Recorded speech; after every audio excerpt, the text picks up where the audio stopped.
Hello guys, स्वागत है आपका 100 days 100 story of my life की चैलेंज वीडियो में। आज इस चैलेंज का 8वां दिन है और आज की इस वीडियो में हम कल की ही जो स्टोरी थी मेरी उसे कंटिन्यू करने वाले हैं। तो अगर आपने कल की स्टोरी देखी है तो आज की स्टोरी आपको समझ में आएगी, नहीं तो आज की स्टोरी समझनी है तो कल की स्टोरी ज़रूर से देख लेना एक बार। तो जब मुझे डॉक्टर ने कहा था कि हो सकता है कि बोन कैंसर हो और मुझे कहा गया था कि मुंबई के हॉस्पिटल में जाके एक बार टेस्ट करवा लो, ठीक है।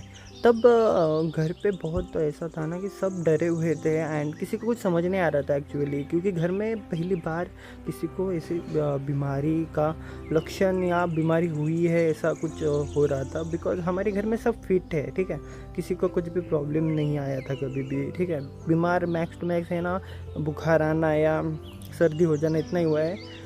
जब मैं अब तक बड़ा हुआ हूँ ना, बस मेरी ही बीमारी थी जो सबसे बड़ी थी अभी तक, ठीक है। तो सब दुखी थे एंड आई डोंट नो कि क्या करना है क्या नहीं। मम्मी पापा ने मुझे बता दिया था उस टाइम। और बिकॉज मैं बहुत सवाल करता हूँ, मुझे बचपन से आदत है सवाल करने की। और जब सब रो रहे थे और मैंने रो के भी पूछ लिया एक बार कि मुझे बताओगे या नहीं है, एंड पापा ने जब बताया कि ऐसा ऐसा है लेकिन सब ठीक हो जाएगा मम्मी बोल रही थी, तो मैं पहले तो बहुत रोया, ट्रस्ट में बहुत रोया था। एंड उसके 2 दिन बाद जब मम्मी पापा ने मुझे बताया था कि मुझे बोन कैंसर है करके, तो मेरा दोस्त आया और उसने बताया कि बोन कैंसर से होता क्या एक्चुअल में। मम्मी पापा ने बस मुझे इतना बताया था कि ये बीमारी है और इससे मतलब बहुत बीमार पड़ जाता है बंदा, लेकिन इन्होंने मम्मी पापा ने ये नहीं बताया था कि इससे मर जाते हैं। जो उसने बताया कि भाई इससे मर जाते हैं, मैं इतना रोते रोते मम्मी के पास चला गया और मम्मी को पूछ रहा सच है सच है। और मम्मी ने जब कहा हाँ सच है, तो भाई मैं 2 दिन फिर ना ठीक से खाया ना ठीक से सोया। और मुझे याद है उस दिन के 2-3 दिन बाद हमें मुंबई के लिए निकलना था, लातूर से मुंबई। तो अभी टिकट तो नहीं था हमारे पास, ट्रेन का टिकट कंफर्म हो जो एसी में या नॉन एसी। तो हम लोकल डब्बा होता है ना लास्ट का, उसमें जा रहे थे। और मैं वो 2 दिन वो सुन के मैंने कुछ खाया पिया नहीं, तो मेरी तबीयत डाउन हो गई भाई लिटरली। मेरे को बुखार थोड़ा बहुत चढ़ने लगा एंड मेरे से ऐसा ऐसा हो रहा था ना, मेरा कुछ करने का ही मन नहीं था, ना कहीं जाने का ना कुछ करने का। तो जब वहाँ पे मुझे याद है हम डब्बे में चढ़े और जब ट्रेन निकलने वाली थी तो मुझे बहुत नींद आ रही थी। बिकॉज वो टाइमिंग हो रही थी 10 से 11 बजे के बीच, और मुझे उस टाइम सोने की आदत है, ठीक है। गांव में यूजुअली उतने टाइम तक सो जाते हैं सब, तो मुझे भी वो उस टाइम सोने की आदत है। और पहले से मुझे थोड़ा बहुत बुखार था और मैंने 2 दिन से ठीक से खाया नहीं था, तो वो मेरा मन हो रहा था सोने का। तो मुझे याद है मेरे पापा ने जो 2 सीट थी वहाँ पे, तो उन्होंने क्या किया, वो खुद नीचे बैठ गए और मुझे बोला तू सो जा। और मैं नहीं बोल रहा हूँ फिर भी उन्होंने कहा कि तू सो जा, तुझे नींद आ रही है तो। और मुझे अभी ऐसा हो रहा था ना मैं गिर जाऊँगा, तो मैं सो गया वहाँ पे। और पापा नीचे बैठ गए और एकदम ज़मीन होता है ना, मतलब फ्लोर होता है ना, वहाँ पे सो बैठ गए और वहीं पे कोने में बैठ के सो गए वो भी और मैं भी। और हम फिर रात भर ट्रैवल करके सुबह 8:30-9 बजे मुंबई पहुँचे। एंड वहाँ पे फिर एकदम इतने सारे लोग, भाई देखो मैं गांव में रहता हूँ, ठीक है, यहाँ पे मुश्किल से 1000 लोग हैं, ठीक है, इस गांव में जहाँ पे मैं रहता हूँ। और वहाँ पे भाई ऐसा लग रहा था जहाँ जगह हम उतरे ना वहाँ पे ही 1000 लोग हैं। तो लिटरली मेरे पापा ने मेरा हाथ पकड़ा और बोले हाथ नहीं छोड़ना है तुझे, चाहे कुछ भी हो जाए हाथ मत छोड़ना। और मैं इतना डर गया था बिकॉज इतना लोग मैंने कभी नहीं देखा था, ठीक है। और मैं लिटरली डर गया और मैंने हाथ, दोनों हाथों से मैंने पापा का एक हाथ जो दिया था वो दोनों हाथों से पकड़ा था कि भाई छूट ना जाए। और हम कैसे वैसे निकले और हॉस्पिटल गए। एंड हॉस्पिटल फिर वहाँ पे गए, वहाँ पे इतने कैंसर पेशेंट भाई, जिनका हाथ नहीं है, किसी का पैर नहीं है, किसी का मुंह का ऐसा सलाइन वलाइन लगा है, किसी का तो मुंह ही का ही ये जबड़ा वबड़ा गायब है। और वो लोगों को देख के मैं इतना डर गया, इतना रोया, मेरे को उल्टी आ गई 2-3 बार। बिकॉज वो माहौल बहुत डरावना होता है गाइस, बहुत डरावना।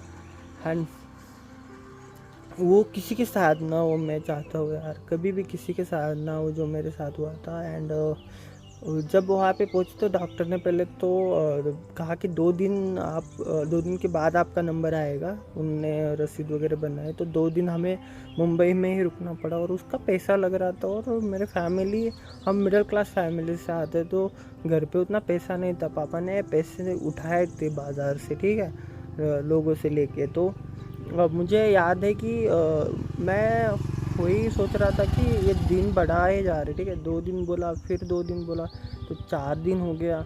और फिर उसके बाद 5वें दिन नंबर आया और मैं बहुत रिक्वेस्ट कर रहा था कि जल्दी नंबर आया और जल्दी मैं मुंबई से निकलूँ, बिकॉज मुझे रहा नहीं जा रहा था वहाँ पे। एक तो वहाँ का खाना भी और गर्मी इतनी होती थी, और रोज़ हमें हॉस्पिटल जाके वो कभी कुछ टेस्ट करवाने को बोल देते थे, कभी कुछ करवाने को बोल देते थे। और जब उन्होंने फाइनली मेरा नंबर आया टेस्ट का, जो मेन टेस्ट था, ठीक है, उससे पहले वो खाली नॉर्मल बॉडी टेस्ट हो रहे थे। जब मेन वो कैंसर का टेस्ट आया ना, तो उसके वो इतना बड़ा इंजेक्शन लेके आए भाई, वो मैं इंजेक्शन देख के ही रोने लगा भाई। और उसका पता है इतना, मतलब मेरे फट के भाई सच्ची में बहुत बड़ा इंजेक्शन था। और अभी तो मैं हंस रहा हूँ, लेकिन उस टाइम बहुत रो रहा था, बिकॉज मुझे पता था ये खून निकालने वाले, बिकॉज उससे 4-5 दिन पहले मेरा खून ही निकल रहा था।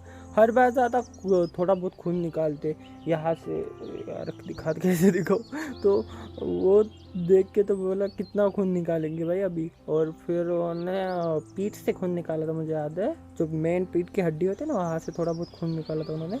और वो सब हो गया। एंड 3 दिन बाद रिज़ल्ट आने वाला था कि मुझे कैंसर है या नॉर्मल वो जो ब्लड सेल्स है वो इकट्ठा हो रहे हैं।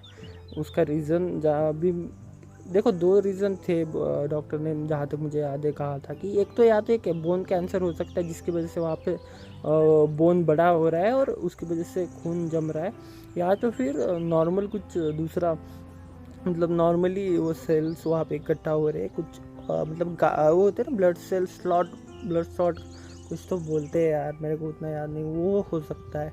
तो दोनों में से एक रीज़न था और उसके लिए वो चेक करना था। और 3 दिन फिर मैं मेरे पापा घर वालों को, मम्मी को कॉल करके, कभी दादाजी को कॉल करके रोने लग जाते थे, और मैं कोने में उदास बैठा था रहता था। और मैं सोचता था यार कब घर जाने को मिलेगा। मुझे कोई प्रॉब्लम नहीं थी कि भाई कैंसर निकल जाए या कुछ हो जाए, मतलब हाँ एक था कि यार सब ठीक हो जाए, एक होप थी कि भाई कैंसर ना हो, मतलब शुरू में था वो। लेकिन लास्ट में जब 2-3 दिन वो मतलब वहाँ पे रहा और फिर लग रहा था यार कुछ भी हो जाए मेरे को, आई डोंट केयर, मुझे घर जाना है बस।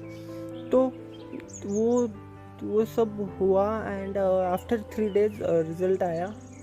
और रिज़ल्ट एक्चुअली ऐसा था ना कि पॉजिटिव था, कि मुझे ब्लड कैंसर नहीं था, वो ब्लड सेल्स थे और उसके लिए एक ऑपरेशन करना था जिससे वो निकल जाए, ठीक है, मतलब खून नॉर्मली जमा था, उसके पीछे बोन कैंसर का रीज़न नहीं था। सो मैं इतना खुश हो गया और मेरे पापा खुश हो गए। और सब ऐसे पापा कॉल करके सबको बता रहे कि कैंसर नहीं है। मेरी मम्मी खुश हो गई, वो मेरे से बोल रही है बेटा बेटा करके। और सबसे ज़्यादा खुश मैं था भाई, मैं इतना ज़्यादा खुश था उस टाइम। मैं बोल रहा भाई बस अभी कहीं नहीं जाऊंगा, मैं कहीं नहीं घूमने जाऊंगा, अभी मैं ज़िंदगी भर घर पे ही रहूँगा। और उस टाइम मेरा ऐसा ही था मेरा। और फिर वो सब होने के बाद हम दूसरे दिन मुंबई से लातूर आ गए मेरे घर पे।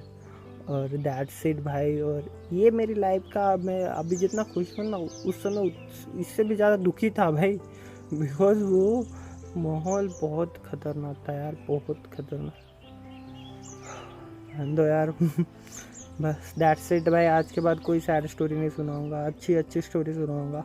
तो अगर आपको ये स्टोरी पसंद आई हो पूरी, तो प्लीज़ लाइक कर दीजिएगा और सब्सक्राइब कर दीजिएगा चैनल को। और आज 8वां दिन है और जल्दी हम 100 डेज़ कंप्लीट कर देंगे यार, देखते हैं कब होते हैं।